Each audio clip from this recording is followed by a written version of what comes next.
파란 리본 TV입니다. 남편 아내 사용 설명서 코너이죠. 지금 이런 번째 강의가 되겠고요. 결혼 만료 대상에 대해서 살펴보고 있습니다. 9번째 이야기고, 선녀는 안 되고 평강공주는 되는 이유. 평강공주는 되는데 선녀는 안 되는 이유. 지난주에 앞 시간에 나무꾼은 안 되고 온달은 되는 이유. 온달은 되고 나무꾼은 안 되는 이유에 대해서 남편들에 대해서 살펴보았고요. 이번 주는 아내들에 대해서, 선녀와 평강공주에 대해서 살펴보도록 하겠습니다. 라떼는 말이야. 요즘 많이 쓰는 말이죠. 라떼는 말이야. 라떼는 말이야. 그래서 라떼 시리즈, 라떼는 그랬다. 이런 이야기들 많이 쓰고 있습니다. 흔히 나이가 좀 있는 분들이 너 소시적 때 이랬다. 옛날에 젊었을 때 이랬다. 한때 잘 나갔던 시절을 자랑하는 어떤 그런 분위기. 라떼는 그랬다. 이런 표현들을 가끔 많이 쓰고 있죠. 그래서 그때가 좋았지, 한없이 좋았지, 그때가 좋았다, 옛날이 좋았다, 정말 그때는 끝내 좋았다, 이런 표현을 쓰는 그런 일들이 사실은 많습니다. 그런데요, 결혼하기 이전의 시절, 처녀 시절, 총각 시절을 자랑한다면 그 사람의 지금 결혼 생활은 그다지 행복하지 않다는 생각을 해봐야 되죠. 사실 수박 겉핥기라는 개념으로 본다면 만 핥았다. 수박 맛을 알 리도 없겠고 수박이 맛있는지도 모르는 그런 사람이라고 볼 수 있죠. 그래서 선녀와 나무꾼은 수박 겉핥기에 해당되는 사람이었고, 온달과 평강공주는 수박 속을 먹었던 사람이라고 볼 수 있죠. 그래서 둘 다 위너가 된 온달과 평강공주가 있는 반면 둘 다 루저가 된 선녀와 나무꾼의 사례가 있습니다. 자, 오늘은요, 이 평강공주는 맞고 선녀는 틀린 이유, 평강공주는 yes, 선녀는 no가 되는 이유에 대해서 살펴보겠습니다. 선녀가 행복했다면 어땠을까요? 선녀가 정말 결혼 생활이 행복했다면, 물론 강압적 결혼이었고 말도 안 되는 조합이었고 천상녀와 지상남의 성립될 수 없는 조합이었고 어쩔 수 없는 혼인, 그런 상황 속에 놓여 있었지만, 만약에 결혼한 이후에 선녀가 행복했다면 어땠을까요? 이 남편의 사랑을 받고 어떤 가정을 이룬 느낌도 있고, 자식을 낳고 오손도손 이렇게 들어도 아웅다웅하기도 하면서 크고 작은 소소한 일들을 풀어가고 해결하는 그런 과정에서 가족이란 이런 거구나, 이런 걸 느끼고 행복이란 이런 거구나, 이런 걸 충분히 느끼는 주체였다면 선녀가 천상행을 고집을 했을까요? 아마 계속 선녀는 천상행 생각을 했을 테고, 날개옷이 있다면 날개옷은 어디 갔을까? 날개옷은 입었으면 좋겠다. 늘 그렇게, 그래서 날개옷 한번 입어봤으면 좋겠다라고 하도 그렇게 볼멘 소리를 하니까 나무꾼이 한 번만 입어보라고 건네준 건데 그 기회를 틈타서 바로 승천해 버렸다는 내용이죠. 이 말은 선녀는 그다지 그 결혼생활, 나무꾼과의 결혼생활이 그다지 행복하지 않았다는 것을 알 수 있습니다. 정말 이 결혼생활이 행복했더라면 아마 선녀는 천상행을 꿈꾸지 않고 지금의 삶에 만족할 수 있었겠죠. 그러면 천상행은 더 이상 생각하지 않는 부분이 됐을 겁니다.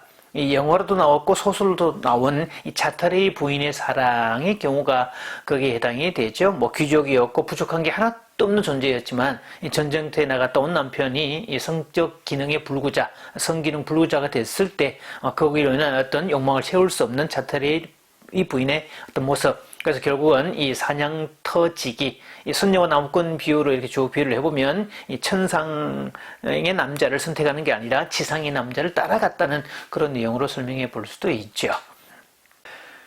그렇다면 평강공주는 되고 선녀는 안 되는 것, 이것을 살펴봐야 되는데, 평강공주는 온달의 아내이기를 선택했지만 선녀는 나무꾼의 아내이기를 선택한 적이 없습니다. 그가 아이를 3명 낳을 때까지, 아이가 3명 있었으니까 오른팔이 하나 왼팔이 하나 다리 사이에 끼우고 성체냈으니까 아이를 3명이나 둘 정도의 시간이 꽤 흘러갔음에도 불구하고 선녀는 단 한 번도 내가 저 남자의 아내다 이런 생각을 하지 않았다는 거죠. 천상에 올라가면 나의 모든 신분이 회복될 것이고 지금 상황은 비록 이렇지만 나는 예전과는 다른 존재였고 옛날에는 나는 괜찮은 존재였고 나 때는 어땠다 이런 이야기를 계속 했을 겁니다.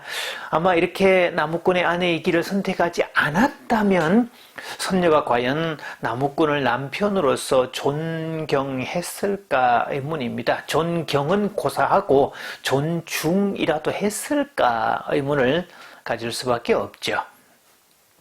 사실 많은 경우 상담을 해보면 부부 세미나나 여러 가지 부부 관련 프로그램을 해보면 결혼 이후에 아내이기를 선택하지 않는 여성, 남편이기를 선택하지 않는 이들이 의외로 많습니다. 그래서 평생 배우자를 원망하고 내 결혼 정원, 내 인생이 망가진 것은 배우자에 대한 그 사람 때문에 그렇다라고 뒤집어 씌우기의 달인이 될 수 있죠. 그래서 그 사람이 나에게 목을 매는 바람에 내가 어쩔 수 없이 결혼을 해주긴 했지만 나의 결혼은 원하는 게 아니었다. 그래서 저 사람 때문에 내 인생이 망가졌다. 혹은 내가 어떤 배우자를 선택을 했는데 그것이 내가 내 발등을 내 스스로 도끼를 찍은 그런 결과물이 되었다.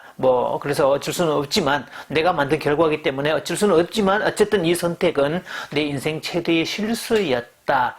이렇게 말하는 사람들이 많습니다.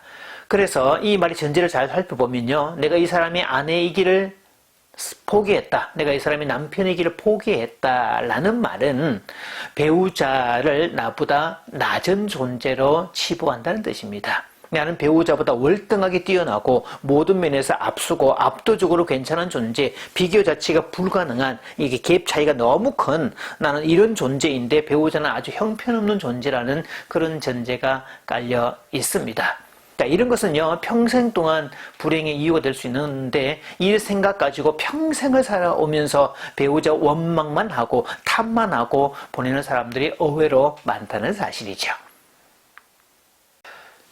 결혼하면 남편과 아내, 남자와 여자는 부부라는 하나의 단위가 됩니다. 일단 어떤 결혼이 됐든 강압적 결혼이든 어쩔 수 없는 결혼이든 부모에 의한 결혼이든 옛날에 어떤 이 정략 결혼이든 어쨌든 혼인을 하면 결혼을 하게 되면 남편과 아내는 하나의 단위가 되는 거라서 남편은 아내가 되고 아내는 남편이 된다는 것을 기억을 해야 됩니다. 곧 배우자는 나 자신과 동일하다는 거죠. 그래서 그것을 냉정하게 받아들이고 그래서 즉 평강공주가 자신은 비록 이 금수저였지만 흑수저 중에 흑수저인 온달과 혼인을 선택을 했고 이 남자가 내 남자라는 사실을 그대로 받아들이고 그럼 거기서부터 뭘 어떻게 해야 될까? 그래서 이 남자를 계속 교육하고 가르치고 이런 작업을 통해서 마침내는 신분 상승을 만들어내는 자기하고 동일한 수준의 남편으로 만들어내는 것을 볼 수가 있죠. 그러나 아내의 길을 선택하지 않은 선녀는 결국 떠나가는 방식으로 자기 혼자서만 천상을 향해서 가는 그런 방식을 선택을 했다는 겁니다. 물론 선녀와 나무꾼 이야기는 나중에 해피엔딩으로 가기는 하지만 이제 그 이야기는 다음에 조금씩 풀어가겠습니다. 물론 이 상황 해피엔딩으로 바뀌는 첫 조건은 상황을 인정하기, 즉 아내인 선녀는 나무꾼이 내 남편이라는 사실을 받아들이는 것부터가 출발점에 있다는 것을 알 수가 있죠. 이 부분은 다음 시간에 상세하게 설명을 드립니다. 오늘은요, 선녀는 안 되고 평강공주는 되는 거, 그 이유는 뭐였느냐? 평강공주는 아내이기를 선택했지만 선녀는 나무꾼의 아내이기를 선택한 적이 없었다. 그래서 결국 둘 다 루저가 되고 말았다. 이런 말씀을 드렸습니다.